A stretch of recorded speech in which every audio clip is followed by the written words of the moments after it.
திருவிலங்காடு சிவன் கோயிலுக்கு வந்திருக்கோம். ஒரு அற்புதமான ஒரு பழமை வாய்ந்த தொன்மை வாய்ந்த ஒரு கோவில். இந்த கோவிலை பற்றி பல விஷயங்கள் இந்த வீடியோவில் நம்ம பேசலாம்.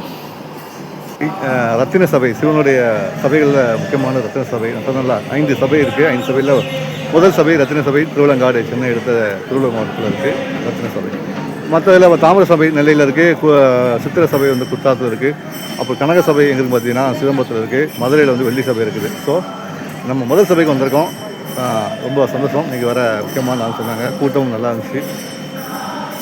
கோயிலுக்குள்ள நுழைஞ்ச உடனே அவ்வளோ பெரிய அமைதி. ஏன்னா நம்முடைய பாதம் வந்து கோயிலில் பட்ட உடனே இறைவனுடைய சந்ததிக்குள்ள உட்பட்டுறதும், இறைவன் நம்மளை கைப்பிடிச்சு அழைச்சிட்டு போகிற மாதிரி ஒரு ஃபீல் ஆகுது நமக்கு. ஏன்னா அந்த அளவுக்கு மனசு ரொம்ப ரிலாக்ஸு. நேற்று வேறு அமாவாசைன்னு சொன்னாங்க. சிவனுக்கு பிடித்தமான நாட்களில் பௌர்ணமி காட்டிலும் அமாவாசை சிவனுக்கு பிடித்தமான நாள். ஏன்னா பூதக்கரணங்களின் தலைவன் தான் சிவபெருமான் வந்து ஆத்மாக்களுடன் வந்து நடனம் புரிபவர். ஸோ அந்த வகையில் ஒரு சிறப்பான நாள் என்று சொல்லுவேன். அந்த நாளில் நம்மளும் பயணித்தது ரொம்பவே மனசுக்கு மகிழ்ச்சி அளிக்கும் வகையில் இருந்ததுன்னு நான் சொல்லுவேன். பல நூற்றாண்டுகளுக்கு முன்னால் கட்டப்பட்ட இந்த கோயில் வந்து அன்னதான சத்திரமாகவும் செயல்பட்டிருக்கு. அப்பர், சுந்தரர், திருஞான சம்பந்தர், மாணிக்கவாசகர்கள் பாடப்பட்ட நால்வரால் பாடப்பட்ட ஒரு முக்கியமான ஒரு ஸ்தலம் இந்த ஸ்தலம்.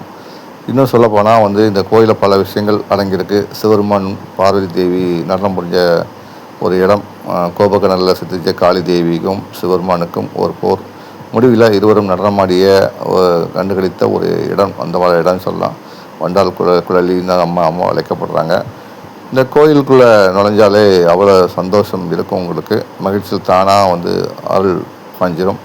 இது பிரகார ஸ்தலங்களோட சொல்லுவாங்க. அதாவது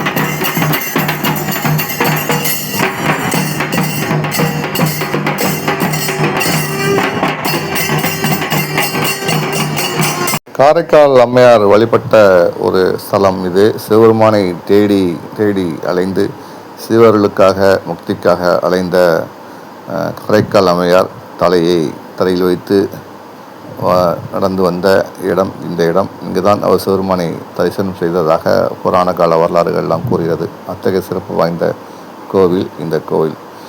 இந்த கோவிலுக்கு பக்கத்தில் தான் வந்து பார்த்திங்கன்னா பத்ரகாளியம்மனுடைய கோயிலும் அமைஞ்சிருக்கு. அதையும் பார்க்கலாம். இதுதான் பத்ரகாளியம்மனுடைய ஆலயம், காளி தேவியின் ஆலயம். இந்த கோயிலில் சிறப்பு என்னென்னு பார்த்தீங்கன்னா, காளி தேவி நடனம் எப்படி புரிஞ்சாங்களோ அந்த நடனம் வடிவிலே தான் அவங்களுடைய சிலை அமைப்பும் இந்த கோயிலில் இருக்குது.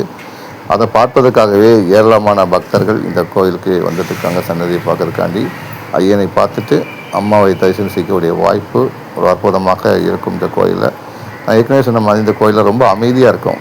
இங்கே உள்ள நுழைஞ்சாலே வந்து ரொம்ப கல் கட்டிடம், சுற்றிலும் தென்னை மரம், இயற்கை சூழ்ந்த இடம், தெப்பக்குளம் அப்படின்னு இந்த ஏரியாவே வந்து பார்த்திங்கன்னா உங்களுக்கு மனசு குளிர்விக்க வகையில் தான் இருக்கும். வீக்லி டேஸ்னு நிறைய பேர் சென்னை, செங்கல்பட்டு பல மாவட்டத்துலேருந்து வந்தக்கூடிய காட்சிகளை பார்க்க முடிஞ்சு. நான் கூட அரக்கோணத்துக்காரங்கள் நிறைய பேர் பார்த்தேன். திருப்பதியிலேருந்து நிறைய பேர் வந்து தரிசனம் செய்த காட்சிகளையும் பார்க்க முடிஞ்சது.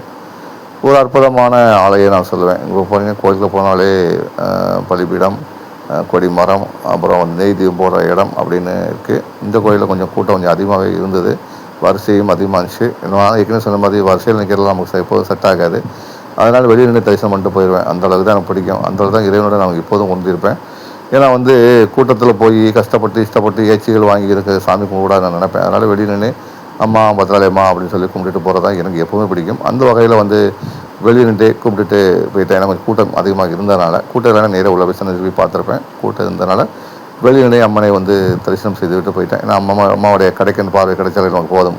அதுவே வந்து நமக்கு அவ்வளோ சந்தோஷத்தை கொடுக்கும். பார்த்தீங்களா, அவ்வளோ அழகாக பார்த்தாச்சு. சூப்பர். அதனால் அந்த இடத்த விட்டு நகர்ந்தாச்சு. வெளியிலையும் கூப்பிட்டுட்டு பிரகாரத்துலேயும் அமர்ந்துட்டு கொஞ்சம் நேரம் இழைப்பாரிட்டு தான் கிளம்பணும். நீங்களும் அப்படி இருங்க. எப்போதுமே வந்து கடவுளை வந்து நண்பனாக பார்க்க பழகுங்க. அப்போ தான் வந்து நமக்கும் கடவுளுக்குள்ள பாண்டிங் வந்து நல்லாயிருக்கும். மனசு விட்டு பேசக்கூடிய ஒரு வாய்ப்பு கடவுள்கிட்ட நம்ம எப்போ கிடைக்கும். இந்த ட்ரிப்பை பொறுத்த வரைக்கும் எனக்கு சந்தோஷமான ஒரு ட்ரிப்பாக தான் அமைஞ்சுது. ஏன்னா வந்து நாங்கள் குடும்பத்தோடு தான் போயிருந்தோம். அந்த தெப்பக்குளத்தை அழகாக பாருங்கள், அவ்வளோ அழகாக தெப்பக்குளமும் இருந்தது. அவ்வளோ நீட்டாக பராமரிக்கிறாங்க. சில இடங்கள் வந்து சில இடங்களில் பராமரிப்பை வந்து விட்டுருப்பாங்க. இங்கே பக்தர்களே பராமரிக்கிறாங்க. அதாவது சொந்த வீடு மாதிரி பராமரிக்கிறாங்க. சொன்னோம்ல, சொந்த வீடு மாதிரி பராமரிக்கிறாங்க. அதுவே ஒரு சந்தோஷமான விஷயம். என்றைக்கு நம்ம ஒரு பொது இடத்தை சொந்த வீடாக பார்க்குறோமோ அன்றைக்கி சிறப்பாக இருக்கும்.